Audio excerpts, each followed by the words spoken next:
ਵਾਲੇਕੁਮ ਸਤਿ ਸ੍ਰੀ ਅਕਾਲ। ਮੈਂ ਸ਼ਫਕਤ ਆਵਾਨ ਐਡਵੋਕੇਟ ਇੱਕ ਨਵੀਂ ਵੀਡੀਓ ਦੇ ਨਾਲ ਤੁਹਾਡੀ ਖਿਦਮਤ 'ਚ ਹਾਜ਼ਰ। ਮੈਂ ਪੰਜਾਬੀ ਸ਼ਾਇਰਾਂ ਨੂੰ ਗੂਗਲ ਤੇ ਸਰਚ ਕਰ ਰਿਹਾ ਸੀ ਤੇ ਮੈਨੂੰ ਉੱਥੇ ਇੱਕ ਇਨਕਲਾਬੀ ਸ਼ਾਇਰ ਪਾਸ਼ ਦਾ ਜਿਹੜਾ ਨਾ ਜੀ ਕੋਈ ਸ਼ਾਇਰੀ ਮੇਰੇ ਨਜ਼ਰਾਂ 'ਚ ਗੁਜ਼ਰੀ ਤੇ ਮੈਂ ਕਦੋਂ ਉਹਦਾ ਪ੍ਰੋਫਾਈਲ ਦੇਖਿਆ, ਉਹਦੀ ਜ਼ਿੰਦਗੀ ਦੇ ਬਾਰੇ 'ਚ ਦੇਖਿਆ ਤੇ ਉਹ ਛੋਟੀ ਜਿਹੀ ਉਮਰ ਦੇ ਵਿੱਚ ਨਾ ਜੀ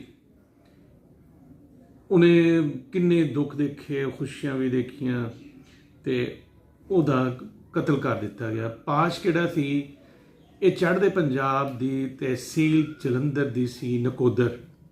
ਉਹਦਾ ਪਿੰਡ ਸੀ ਤਲਵੰਡੀ ਸਲੀਮ ਤੇ ਉੱਥੇ ਹੈ ਇੱਕ ਕਿਸਾਨ ਘਰਾਣੇ 'ਚ ਦਰਮਿਆਨੇ ਜੋ ਛੋਟਾ ਜਿਹਾ ਜ਼ਿਮੀਂਦਾਰ ਸੀ। ਉਹਦਾ ਬਾਪ ਰਿਟਾਇਰਡ ਫੌਜੀ ਸੀ ਤੇ ਉਹਦੇ ਘਰ ਇਹ ਪੈਦਾ ਹੋਇਆ। ਪਾਸ਼ ਕਿਹੜਾ ਸੀ, ਅਵਤਾਰ ਸਿੰਘ ਸੰਧੂ ਇਹਦਾ ਨਾਂ ਸੀ।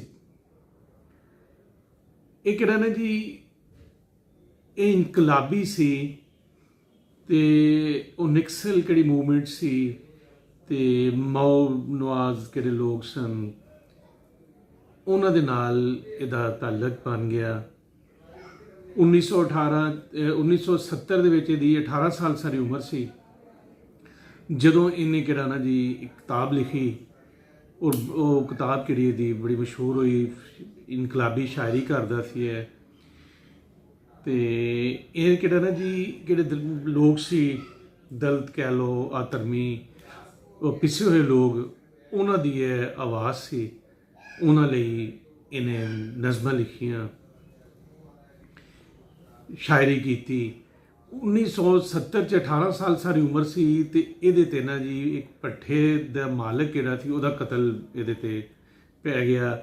ਜਾਂ ਗੌਰਮੈਂਟ ਨੇ ਕਿਹੜੇ ਉਹ ਇਹਦੇ ਤੋਂ ਡਰਦੇ ਹੋਏ ਜਾਂ ਉਹ ਜਿਹੜੀ ਮੂਵਮੈਂਟ ਸੀ ਇਹਦੀ ਜਿਹਦੇ 'ਚ ਸ਼ਾਮਲ ਸੀ ਉਹ ਉੱਪਰ ਜਾ ਰਹੇ ਸੀ ਤੇ ਇਹਨੂੰ ਉਹਨਾਂ ਨੇ ਪਕੜ ਲਿਆ। ਇਹਦੇ ਤੇ ਕੇਸ ਬਣ ਗਿਆ 1970 'ਚ। ਇਹ ਕਿਹੜਾ ਨਾ ਜੀ ਸਿਰਫ 18 ਸਾਲ ਦਾ ਸੀ। 2 ਸਾਲ ਬਾਅਦ ਇਹ ਕਿਹੜਾ ਬਰੀ ਹੋਇਆ ਉਹਦੇ 'ਚੋਂ ਤੇ ਇਹ ਬਾਇਜ਼ਤ ਬਰੀ ਉਹਦੇ 'ਚੋਂ ਹੋ ਗਿਆ। ਫਿਰ ਇਹ ਆਪਣਾ ਇਸੇ ਤਰ੍ਹਾਂ ਹੀ ਇਹ ਆਪਣੀ ਸ਼ਾਇਰੀ ਵੀ ਕਰਦਾ ਰਿਹਾ। ਇਹਨੂੰ ਉੱਥੇ ਬਹੁਤ ਅਵਾਰਡ ਕਿਹੜੇ ਸੀ ਸਿਵਲ ਉਹ ਵੀ ਮਿਲੇ।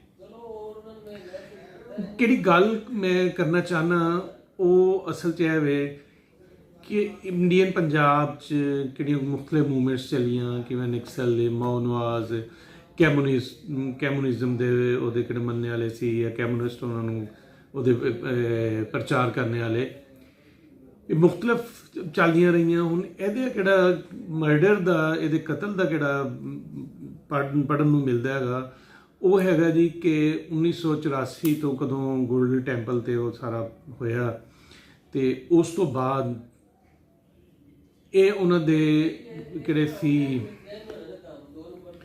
ਲੋਕ ਉਹਦੇ ਨਾਲ ਰਿਲੇਟਡ ਉਹਨਾਂ ਦੇ ਨਾਲ ਇਖਤਲਾਫ ਕਰਦਾ ਸੀ ਤੇ ਐਂਟੀ 47 ਕੋਈ ਮੂਵਮੈਂਟ ਉੱਥੇ ਹੈਗੀ ਸੀ ਕਿ ਉਸ ਵਕਤ ਖਾਲਿਸਤਾਨ ਤਹਿਰੀਕ ਚੱਲ ਰਹੀ ਸੀ, ਉਹਨਾਂ ਦੇ ਉਹ ਐਂਟੀ ਸੀ, ਉਹਨਾਂ ਦੇ ਖਿਲਾਫ ਸੀ। ਤੇ ਇਹ ਕਿਹੜਾ ਵੇ ਪਾਸ਼ ਕਿਹੜਾ ਸੀ, ਅਵਤਾਰ ਸਿੰਘ ਸੰਧੂ। ਮੈਂ ਛੋਟੀ ਜਿਹੀ ਥੋੜ੍ਹਾ ਜਿਹਾ ਇਹਦੇ ਬਾਰੇ 'ਚ ਗੱਲ ਕਰਦਾ ਪਿਆ, ਡਿਟੇਲ 'ਚ ਅਗਰ ਹੋਇਆ ਕਦੇ ਤੇ ਮੈਂ ਕਰਾਂਗਾ। ਅਸਲ ਮੇਰਾ ਕਿਹੜਾ ਮੁੱਦਾ ਵੇ, ਮੇਰੀ ਗੱਲ ਕਰਨ ਦਾ ਵੇ ਕਿ ਕਿਹੜੀਆਂ ਇਸ ਤਰ੍ਹਾਂ ਤਹਿਰੀਕਾਂ ਹੁੰਦੀਆਂ ਨੇ ਜਾਂ ਮੂਵਮੈਂਟ ਹੁੰਦੀਆਂ ਨੇ ਉਹ ਕਿਹੜੀਆਂ ਬਹੁਤ ਬੜੇ ਲੋਕ ਕਿਹੜੇ ਨੇ ਉਹਨਾਂ ਨੂੰ ਖਾ ਜਾਂਦੀਆਂ ਨੇ, ਉਹਨਾਂ ਦਾ ਕਤਲ ਹੋ ਜਾਂਦਾ ਹੈ। ਉਹ ਕੋਈ ਮੌਸੀਕਾਰ ਹੋਣ, ਉਹ ਕੋਈ ਸ਼ਾਇਰ ਹੋਣ, ਉਹ ਕੋਈ ਡਾਕਟਰ ਹੋਣ, ਉਹ ਕੋਈ ਪ੍ਰੋਫੈਸਰ ਹੋਣ, ਕੋਈ ਵਕੀਲ ਹੋਵੇ ਤੇ ਉਹ ਕਿਹੜੇ ਨਾ ਉਹ ਵਿਚਾਰੇ ਇਹਦਾ ਲੁਕਮਾ ਬਣ ਜਾਂਦੇ ਹੈਗੇ ਜਾਂ ਇਹਨਾਂ ਦੀ ਜ਼ਿੰਦਗੀ ਖਤਮ ਹੋ ਜਾਂਦੀ ਹੈਗੀ। ਅਵਤਾਰ ਸਿੰਘ ਦੇ ਨਾਲ ਕਿਉਂਕਿ ਮੈਨੂੰ ਇੰਨਾ ਨਹੀਂ ਪਤਾ ਹੈਗਾ ਉੱਥੇ ਦਾ ਇੰਡੀਆ ਦਾ ਚੜ੍ਹਦੇ ਪੰਜਾਬ ਦਾ ਕਿ ਕੀ ਸੂਰਤ ਹਾਲ ਸੀ। ਜਿਹੜਾ ਸਾਨੂੰ ਗੂਗਲ ਕਰਕੇ ਜਾਂ ਅਸੀਂ ਜਿਹੜਾ ਕੋਈ ਸੀਨਾ ਗਜ਼ਟ ਚੀਜ਼ਾਂ ਨੇ, ਕੋਈ ਵੀਡੀਓਜ਼ ਕਿਹੜੀਆਂ ਇਹਦੇ ਰਿਲੇਟਡ ਕੋਈ ਆਉਂਦੀਆਂ ਨੇ ਤੇ ਉਹ ਉਹਦੇ 'ਚ ਕੀ ਹੁੰਦਾ ਵੇ ਕਿ ਉਹ 2-4 ਲੋਕ ਜਿਹੜੇ ਇਕੱਠੇ ਵੀ ਉਸ ਮੂਵਮੈਂਟ ਕਿਸੇ ਵੀ ਮੂਵਮੈਂਟ ਦੇ ਵਿੱਚ ਹੋਣਗੇ ਨਾ ਜੀ, ਉਹਨਾਂ ਕੋਲੋਂ ਇਕੱਲੇ ਦਾ ਇੰਟਰਵਿਊ ਕਰੋਗੇ, ਉਹ ਇੱਕੋ ਗੱਲ ਨੂੰ, ਉਹ ਮੌਕੇ ਤੇ ਵਾਕਿਏ ਨੂੰ ਕਿਹੜਾ ਹੋਇਆ ਹੁੰਦਾ ਵੇ ਉਹਨੂੰ ਮੁਖਤਲਿਫ ਤਰ੍ਹਾਂ ਕਿਹੜਾ ਨਾ ਜੀ ਉਹ ਦੱਸਣਗੇ। ਇਸੇ ਤਰ੍ਹਾਂ ਹੀ ਇਹਨਾਂ ਦੇ ਬਾਰੇ 'ਚ ਵੀ ਹੈਗਾ ਵੇ।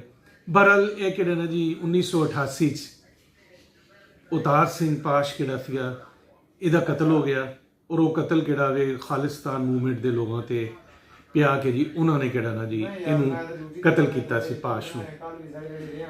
ਕਿਉਂਕਿ ਇਹ ਕਿਹੜਾ ਸੀ ਇੱਕ ਮੂਵਮੈਂਟ ਚਲਾ ਰਿਹਾ ਸੀ ਜਾਂ ਉਸ ਮੂਵਮੈਂਟ ਦਾ ਹਿੱਸਾ ਬਣ ਗਿਆ ਐਂਟੀ 47 ਇੱਕ ਕਲਾਸ਼ਨਕੋਵ ਕਿਹੜੀ ਨਾ ਜੀ AK-47 ਉਹਦੇ ਖਿਲਾਫ ਕਿਹੜਾ ਯਾਨੀ ਕਿ ਉਹ ਕਿਹੜੇ ਖਾਲਿਸਤਾਨ ਵਾਲੇ ਸੀ ਉਹਨਾਂ ਕੋਲ ਖਾਲਿਸਤਾਨ ਮੂਵਮੈਂਟ ਵਾਲੇ ਉਹਨਾਂ ਕੋਲ ਕਲਾਸ਼ਨਕੋਵ ਸੀ ਤੇ ਉਹ ਕਿਹੜਾ ਨਾ ਜੀ ਉਹਨਾਂ ਦੇ ਖਿਲਾਫ ਕਿ ਉਹ ਲੋਕਾਂ ਨੂੰ ਮਾਰਦੇ ਗਏ ਜਾਂ ਜਿਸ ਤਰ੍ਹਾਂ ਉਹਦੇ ਖਿਲਾਫ ਇਹਨੇ ਕੀਤੀ। ਹੁਣ ਕਿਹੜਾ ਨਾ ਜੀ ਇਸ ਤਰ੍ਹਾਂ ਤਹਿਰੀਕਾਂ ਕਿਵੇਂ ਅੱਗੇ ਤੁਹਾਨੂੰ ਦੱਸਿਆ ਸਾਡੇ ਪਾਕਿਸਤਾਨ ਜਿੱਦਾਂ ਲਹਿੰਦੇ ਪੰਜਾਬ 'ਚ ਵੀ 80s 'ਚ ਨਾ ਜੀ ਅਰਲੀ 80s ਤੋਂ ਲੈ ਕੇ ਤੇ ਅਰਲੀ 90s 10 ਸਾਲ ਕਿਹੜੇ ਨਾ ਜੀ ਸਾਡੇ ਇੱਥੇ ਮਜ਼ਹਬੀ ਕਿਹੜਾ ਤਾਸਬ ਕਿਹੜਾ ਨਾ ਜੀ ਉਹ ਅਰੂਜ 'ਤੇ ਹੈਗਾ ਸੀ। ਉਹ ਮਜ਼ਹਬੀ ਤਾਸਬ ਕਿਵੇਂ ਮੈਂ ਤੁਹਾਨੂੰ ਦੱਸਦਾ ਵਾਂ ਕਿ ਦੋ ਤਨਜ਼ੀਮਾਂ ਸੀ, ਇੱਕ ਸੁੰਨੀ ਦਿਓਬੰਦੀ ਕਿਹੜੇ ਹੈਗੇ ਉਹਨਾਂ ਦੇ ਮੰਨਣ ਵਾਲਿਆਂ ਦੀ ਸਿਪਾਹੀ ਸਾਹਬਾ, ਪਹਿਲੇ ਨਾਂ ਉਹਦਾ ਅੰਜਮਨ ਸਿਪਾਹੀ ਸਾਹਬਾ ਸੀ, ਬਾਅਦ 'ਚੋਂ ਸਿਪਾਹੀ ਸਾਹਬਾ ਬਣ ਗਈ। ਅੱਛਾ, ਇਸੇ ਤਰ੍ਹਾਂ ਹੀ ਸ਼ੀਆ ਕਿਹੜੇ ਸੀ ਉਹਨਾਂ ਦੀ ਸਿਪਾਹੀ ਮੁਹੰਮਦ ਵਾਲੇ ਕਿਹੜੇ ਸੀ ਇਹ ਠੋਕਰ ਤੇ ਇਹ ਲਾਹੌਰ ਦਾ ਇੱਕ ਪਿੰਡ ਸੀ ਕਿਹੜਾ ਉਹਦਾ ਹਿੱਸਾ ਬਣ ਗਿਆ ਸ਼ਹਿਰ ਦਾ ਠੋਕਰ, ਉਹ ਹੈੱਡਕੁਆਟਰ ਸੀ। ਇਹ ਅੰਜਮਨ ਸਿਪਾਹੀ ਸਾਹਬਾ ਕਿਹੜੀ ਸੀ ਇਹਨਾਂ ਦਾ ਹੈੱਡਕੁਆਟਰ ਕਿਹੜਾ ਸੀ ਉਹ ਉੱਥੇ ਸੀ ਜੰਗ। ਅੱਛਾ, ਇਹਨਾਂ ਦੇ ਕਿਹੜੇ ਲੀਡਰ ਸੀ ਉਹ ਤਾਂ ਕਤਲ ਹੋਏ, ਦੋਨਾਂ ਤਨਜ਼ੀਮਾਂ ਨੇ ਇੱਕ ਦੂਸਰੇ ਦੇ ਕੀਤੇ, ਪੁਲਿਸ ਨੇ ਵੀ ਇਹਨਾਂ ਦੇ ਕੀਤੇ। ਲੇਕਿਨ ਸਭ ਤੋਂ ਬੜਾ ਕਿਹੜਾ ਦੁੱਖ ਜਾਂ ਤਕਲੀਫ ਵਾਲੀ ਗੱਲ ਜਿਵੇਂ ਮੈਂ ਪਾਸ਼ ਦੀ ਦੱਸੀ ਹੈਗੀ ਕਿ ਇਹਨਾਂ ਨੇ ਕਿਹੜੇ ਪੜ੍ਹੇ ਲਿਖੇ ਲੋਕ ਸੀ ਨਾ ਜੀ ਉਹ ਟਾਰਗੇਟ ਕੀਤੇ। ਅੰਜਮਨ ਸਿਪਾਹੀ ਸਾਹਬਾ ਕਿਹੜੀ ਸੀ ਉਹ ਸ਼ੀਆਂ ਦੇ ਡਾਕਟਰਸ, ਕੋਈ ਸ਼ਾਇਰ, ਮੈਂ ਨਾਂ ਨਹੀਂ ਲਾਂਗਾ, ਬਹੁਤ ਸਾਰੇ ਕਿਹੜੇ ਨਾ ਜੀ ਇਸ ਤਰ੍ਹਾਂ ਉਹ ਕਤਲ ਹੋਏ।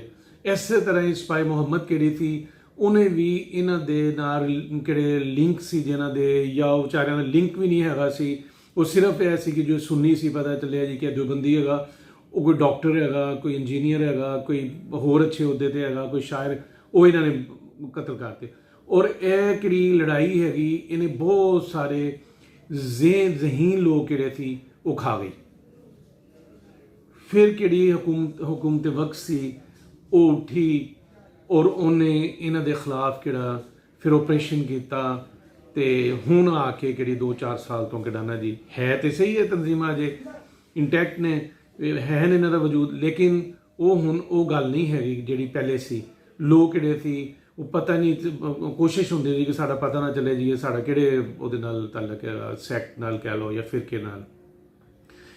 ਦੇਖੋ ਜੀ ਕਿ ਇਹ ਪਾਸ਼ ਦੀ ਮੈਂ ਗੱਲ ਕਰ ਰਿਹਾ ਸੀਗਾ ਵਿੱਚ, ਮੈਂ ਆਪਣੇ ਲਹਿੰਦੇ ਪੰਜਾਬ ਦੀ ਵੀ ਗੱਲ ਕੀਤੀ ਤੇ ਇਹ ਸ਼ਾਇਦ ਪੂਰੀ ਦੁਨੀਆ 'ਚ ਇਸੇ ਤਰ੍ਹਾਂ ਹੀ ਹੁੰਦਾ ਹੋਵੇ ਕਿ ਕਿਹੜੇ ਮੁਖਾਲਫ ਨੇ ਉਹਨਾਂ ਨੂੰ ਕਿਹੜਾ ਨਾ ਜੀ ਨਹੀਂ ਛੱਡਣਾ ਹੈਗਾ। ਕਿਹੜੀ ਤਨਜ਼ੀਮ, ਕਿਹੜਾ ਗਰੁੱਪ ਉਸ ਵਕਤ ਆਪਣੀ ਤਾਕਤਵਰ ਹੋਵੇ ਜਿਹਦੇ ਨਾਲ ਜ਼ਾਹਰੀ ਤੌਰ ਤੇ ਦੁਨੀਆ ਨਾਲ ਹੋਵੇ, ਉਹ ਫਿਰ ਆਪਣੀ ਮਨ ਮਰਜ਼ੀ ਕਰਦੇ ਹੈਗੇ। ਪੂਰੀ ਦੁਨੀਆ 'ਚ ਇਸੇ ਤਰ੍ਹਾਂ ਹੀ ਹੁੰਦਾ। ਤੇ ਇਹ ਪਾਸ਼ ਕਿਹੜਾ ਵੇ ਇਹ ਬਹੁਤ ਪਿਆਰੀ ਇਹਦੀ ਸ਼ਾਇਰੀ ਹੈਗੀ, ਮੈਂ ਦੇਖੀ ਥੋੜ੍ਹੇ ਜਿਹੇ ਤੇ ਇਹਨੂੰ ਪੜ੍ਹਿਆ ਵੇ, ਲੇਕਿਨ ਗੱਲ ਇਹ ਵੇ ਕਿ ਇਹ ਨਹੀਂ ਹੋਣਾ ਚਾਹੀਦਾ। ਕੋਈ ਵੀ ਤਨਜ਼ੀਮ ਕਿਹੜੀ ਹੈਗੀ, ਕੋਈ ਵੀ ਫਿਰਕਾ ਕਿਹੜਾ ਵੇ, ਕੋਈ ਵੀ ਜਮਾਤ ਹੈਗੀ ਦੂਏ ਨੂੰ ਬਰਦਾਸ਼ਤ ਕਰੇ, ਦੂਸਰੇ ਨੂੰ ਕਿਹੜਾ ਨਾ ਜੀ ਉਹਨੂੰ ਵੀ ਜੀਣ ਦਾ ਹੱਕ ਦੇਵੇ। ਇਹ ਲੜਾਈਆਂ ਫੱਡੇ ਲਿਖ ਕੇ ਕਰੋ, ਤੁਸੀਂ ਬੋਲ ਕੇ ਕਰ ਲਓ, ਤੁਸੀਂ ਡਾਇਲਾਗ ਕਰੋ, ਡਾਇਲਾਗ ਨਹੀਂ ਕਰਨੇ, ਤੁਸੀਂ ਆਪਣੇ ਜਲਸੇ ਜਲੂਸ ਕਰੋ, ਆਪਣੇ ਜਲਸੇ ਜਲੂਸ ਕਰ, ਨਾ ਤੋੜ ਭੰਨ ਹੋਵੇ, ਨਾ ਮਾਰੋ, ਨਾ ਕੁੱਟੋ ਕਿਸੇ ਨੂੰ, ਤੇ ਕਿਹੜਾ ਸੱਚ ਹੈਗਾ ਉਹ ਪ੍ਰੀਵੇਲ ਕਰ ਜਾਵੇ, ਉਹ ਆਪਣਾ ਰਸਤਾ ਬਣਾਵੇ, ਉਹ ਉੱਪਰ ਜਾਵੇ। ਤੇ ਇਹ ਮੈਂ ਕਿਹੜਾ ਨਾ ਜੀ ਅੱਜ ਪਾਸ਼ ਤੇ ਥੋੜ੍ਹਾ ਜਿਹਾ ਮੈਂ ਤੁਹਾਨੂੰ ਦੱਸਿਆ ਵੇ, ਔਰ ਪਾਸ਼ ਤੋਂ ਇਲਾਵਾ ਕਿ ਲੋਕ ਕਿਹੜੇ ਨੇ, ਜ਼ਹੀਨ ਲੋਕ ਕਿਹੜੇ ਨੇ, ਉਹਨਾਂ ਦਾ ਕਿਉਂ ਕਤਲ ਹੁੰਦਾ, ਉਹ ਮੌਸੀਕਾਰ ਹੋਣ, ਗੁਲੂਕਾਰ ਹੋਣ, ਅਦਾਕਾਰ ਹੋਣ, ਸ਼ਾਇਰ ਹੋਣ, ਡਾਕਟਰਸ। ਮੇਰੇ ਆਪਣੇ ਇਸ ਸ਼ਹਿਰ ਦੇ ਵਿੱਚ 2-3 ਡਾਕਟਰ ਕਿਹੜੇ ਨੇ ਜੀ ਉਹ ਇੱਕ ਤਨਜ਼ੀਮ ਨੇ ਉਹਨਾਂ ਦਾ ਕਤਲ ਕੀਤਾ ਕਿ ਉਹਨਾਂ ਦਾ ਤਾਲੁਕ ਕਿਹੜਾ ਸੀ ਉਹ ਉਹਨਾਂ ਦੀ ਮੁਖਾਲਫ ਤਨਜ਼ੀਮ ਕਿਹੜੀ ਸੀ ਉਹਦੇ ਨਾਲ ਸੀ। ਹਾਲਾਂਕਿ ਉਹ ਬਹੁਤ ਅੱਛੇ ਡਾਕਟਰ ਸੀ ਇੱਥੇ ਉਕਾੜੇ 'ਚ, ਤੇ ਉਹਨਾਂ ਦਾ ਬਿਹੇਵ ਵੀ ਬੜਾ ਅੱਛਾ ਸੀ। ਉਹ ਨਹੀਂ ਸੀ ਦੇਖਦੇ ਕਿ ਸ਼ੀਆ ਵੇ ਸੁੰਨੀ ਹੈ, ਕੌਣ ਉਹਨਾਂ ਕੋਲ ਮਰੀਜ਼ ਆਉਂਦਾ ਹੈ, ਕਿ ਬੜੀ ਅੱਛਾ ਉਹ ਸੇਵਾ ਕਰਦੇ ਸੀ ਦੁਨੀਆ ਦੀ। ਲੇਕਿਨ ਕੀ ਹੋਇਆ ਕਿ ਉਹਨਾਂ ਦਾ ਮਰਡਰ ਹੋ ਗਿਆ, ਉਹਨਾਂ ਨੂੰ ਕਤਲ ਕਰਤਾ ਮੁਖਾਲਫ ਗਰੁੱਪ। ਇਸ ਲਈ ਮੈਂ ਇਹ ਕਿਹੜਾ ਵੇ ਮੈਨੂੰ ਮੇਰੀ ਕੋਈ ਹੈਸੀਅਤ ਨਹੀਂ ਹੈਗੀ, ਮੈਂ ਕੋਈ ਨਹੀਂ, ਨਾ ਇਨਫਲੂਐਂਸਰ ਹੈਗਾ, ਨਾ ਮੈਂ ਕੋਈ ਮੋਟੀਵੇਟਰ ਹੈਗਾ, ਨਾ ਕੋਈ ਉਹ ਹੈ, ਲੇਕਿਨ ਇੱਕ ਛੋਟਾ ਜਿਹਾ ਬੰਦਾ ਵਾਂ, ਅੱਲਾ ਦਾ ਪੈਦਾ ਕੀਤਾ ਹੋਇਆ ਇਨਸਾਨ ਹੈਗਾ ਵਾਂ। ਤੇ ਮੇਰੀ ਕੋਸ਼ਿਸ਼ ਹੈਗੀ ਕਿ ਇਹ ਚੀਜ਼ਾਂ ਕਿਹੜੀਆਂ ਨਹੀਂ ਹੋਣੀਆਂ ਚਾਹੀਦੀਆਂ, ਤੇ ਇਨਸਾਨ ਕਿਹੜਾ ਨਾ ਜੀ ਉਹਦੀ ਕਦਰ ਹੋਣੀ ਚਾਹੀਦੀ ਇਨਸਾਨੀਅਤ ਦੀ। ਤੇ ਮੈਨੂੰ ਉਮੀਦ ਹੈਗੀ ਕਿ ਇਹ ਮੇਰੀ ਛੋਟੀ ਜਿਹੀ ਕੋਸ਼ਿਸ਼ ਕਿਹੜੀ ਨਾ ਤੁਹਾਨੂੰ ਪਸੰਦ ਆਈ ਹੋਏਗੀ। ਅਗਰ ਕਿਸੇ ਨੂੰ ਇਹ ਚੰਗਾ ਨਹੀਂ ਲੱਗਿਆ ਤੇ ਮੈਂ ਉਹਦੇ ਕੋਲੋਂ ਐਡਵਾਂਸ ਕਿਹੜਾ ਨਾ ਜੀ ਮਾਜ਼ਰਤ ਖਾਂ ਵਾਂ, ਕਿਉਂਕਿ ਮੈਂ ਦੇਖੋ ਮੈਂ ਕਿਹੜਾ ਵੇ ਨਾ ਤਾਂ ਮੇਰਾ ਤਾਲੁਕ ਕਿਸੇ ਤਨਜ਼ੀਮ ਨਾਲ ਹੈਗਾ, ਨਾ ਮੇਰਾ ਕਿਸੇ ਤਾਲੁਕ ਕਿਸੇ ਗਰੋਹ ਦੇ ਨਾਲ ਹੈਗਾ। ਮੈਂ ਪਾਕਿਸਤਾਨੀ ਹਾਂ, ਪੰਜਾਬੀ ਹੈਗਾ ਵਾਂ, ਤੇ ਮੈਂ ਇਸ ਲਈ ਕਰਕੇ ਉਹ ਪਾਸ਼ ਕਿਹੜਾ ਸੀ ਅਵਤਾਰ ਸਿੰਘ ਸੰਧੂ, ਉਹ ਵੀ ਪੰਜਾਬੀ ਸੀ। ਔਰ ਕਤਲ ਜਿਨ੍ਹਾਂ ਤੇ ਪਿਆ ਵੇ, ਇਲਜ਼ਾਮ ਜਿਨ੍ਹਾਂ ਤੇ, ਮੈਨੂੰ ਨਹੀਂ ਪਤਾ ਉਹ ਸੱਚ ਸੀ ਝੂਠ ਸੀ, ਤੇ ਉਹਦੇ ਕਾਤਲ ਕਿਹੜੇ ਪਕੜੇ ਗਏ ਸੀ ਨਹੀਂ ਪਕੜੇ ਗਏ, ਲੇਕਿਨ ਉਹਦੇ ਕਾਤਲ ਕਿਹੜੇ ਸੀ ਉਹ ਵੀ ਪੰਜਾਬੀ ਸੀ। ਸਾਡੇ ਵਾਲੇ ਪਾਸੇ ਕਤਲ ਕਰਨੇ ਵਾਲੇ, ਕਤਲ ਹੋਣੇ ਵਾਲੇ ਉਹ ਵੀ ਪੰਜਾਬੀ। ਤੇ ਮੈਂ ਕਿਹੜੀ ਹੈ ਨਾ ਜੀ ਤੁਹਾਡੇ ਅੱਗੇ ਰਿਕੁਐਸਟ ਹੀ ਕਰ ਸਕਣਾ ਵਾਂ, ਇਹ ਲੋਕ ਕਿਹੜੇ ਨੇ, ਕਿਹੜੇ ਲੀਡਰ ਨੇ ਇਸ ਤਰ੍ਹਾਂ ਤਨਜ਼ੀਮਾਂ ਦੇ, ਤੇ ਉਹ ਕਿਹੜੇ ਨਾ ਇਹਦਾ ਇਸ ਚੀਜ਼ ਦਾ ਜ਼ਰੂਰ ਖਿਆਲ ਕਰਨ। ਆਪਣੇ ਕਿਹੜੇ ਉਹਨਾਂ ਦੇ ਕਾਰਕੁਨ ਨੇ, ਵਰਕਰਸ ਨੇ, ਉਹਨਾਂ ਨੂੰ ਇਸ ਤਰ੍ਹਾਂ ਐਜੂਕੇਟ ਕੀਤਾ ਜਾਵੇ, ਉਹਨਾਂ ਨੂੰ ਸਿਖਾਇਆ ਜਾਵੇ ਕਿ ਦੂਸਰਾ ਕਿਹੜਾ ਵੇ ਉਹਦੀ ਵੀ ਰਿਸਪੈਕਟ ਕਰਨੀ ਹੈਗੀ, ਉਹਨੂੰ ਵੀ ਇੱਜ਼ਤ ਦੇਣੀ ਹੈਗੀ। ਤੇ ਖਾਸ ਕਰ ਕਿਹੜੇ ਦੇਖੋ ਇਹ 18 ਸਾਲ ਤੋਂ 24-25 ਸਾਲ ਦੀ ਏਜ ਕਿਹੜੀ ਹੈ ਨਾ, ਕਦੋਂ ਬੱਚਾ ਯੂਨੀਵਰਸਿਟੀ ਜਾਂਦਾ ਹੈਗਾ, ਉਹ ਬੜੀ ਖਤਰਨਾਕ ਹੁੰਦੀ ਹੈ। ਅਸੀਂ ਵੀ ਉਹ ਵਕਤ ਗੁਜ਼ਾਰਿਆ ਵੇ, ਤੇ ਉਹ ਯਾਦ ਕਦੋਂ ਆਉਂਦਾ ਵੇ ਤੇ ਆਪਣੇ ਉਹਨਾਂ ਦਾ ਸਿਰ ਫੜ ਕੇ ਬਹਿ ਜੀਦਾ ਵੇ, ਆਪਣੇ ਆਪ ਨੂੰ ਕੋਸੀਦਾ ਵੇ ਕਿ ਉਹ ਕੋਈ ਚੰਗਾ ਕੰਮ ਨਹੀਂ ਹੁੰਦਾ। ਉਦੋਂ ਬੰਦੇ ਨੂੰ ਸਮਝ ਵੀ ਨਹੀਂ ਆਉਂਦੀ, ਜਵਾਨੀ ਹੁੰਦੀ, ਤੇ ਲੋਕ ਯੂਜ਼ ਕਰਦੇ ਹੈਗੇ ਤਨਜ਼ੀਮਾਂ ਵਾਲੇ ਵੀ, ਤੇ ਬਾਕੀ ਤੇ ਇਹਦੇ ਤੋਂ ਕਿਹੜਾ ਨਾ ਜੀ ਬਚਣਾ ਚਾਹੀਦਾ ਹੋਵੇ। ਤੇ ਉਮੀਦ ਹੈਗੀ ਕਿ ਹੁਣ ਕਿਹੜਾ ਨਾ ਮੇਰੀ ਇਹ ਚੀਜ਼ ਕਿਹੜੀ ਹੈ ਤੁਹਾਨੂੰ ਚੰਗੀ ਲੱਗੀ ਹੋਏਗੀ, ਤੇ ਬਹੁਤ ਮਿਹਰਬਾਨੀ।